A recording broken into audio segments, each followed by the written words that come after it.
ప్రియమైన దేవుడి బిడ్డలారా, మీకును మీ కుటుంబ సభ్యులందరికీ యేసు ప్రభువు వారి యొక్క పునరుత్థానపు పండుగ శుభాకాంక్షలు తెలియచేస్తూ, ఎవడైనా క్రీస్తునందున్న ఎడల వాడు నూతన సృష్టి.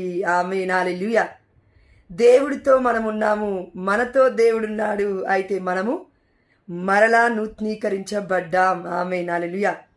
కాబట్టి ప్రియమైన దేవుడి బిడ్డలారా, దేవుడి వాక్యం సెలవిస్తుంది, యెషయా గ్రంథం 60వ అధ్యాయం 1వ వచనము, లెమ్ము ప్రకాశింపుము, ప్రభు తేజస్సు మనపై వెలుగొందుచున్నది. ఆమేన్, హల్లెలూయా. 1 యోహాను 1వ అధ్యాయము 5వ వచనము, దేవుడు వెలుగు, ఆయన యందు ఎంత మాత్రము చీకటి లేదు. Amen, hallelujah. Jesus is the light of the world. దేవుడు వెలుగై ఉన్నాడు. We are the childrens of God.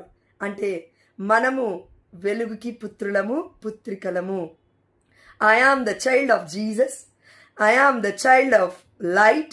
We are the children of light. No more children of darkness.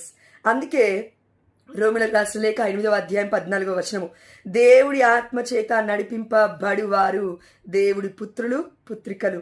ఇక నుంచి మనం ఆలోచిద్దాము, దేవుడి ఆత్మ చేత నడిపింపబడుతున్నామా, సాతాను ఆత్మ చేతనా? దేవుడి ఆత్మ చేత నడిపింపబడాలి. ఆమేన్, హల్లెలూయా.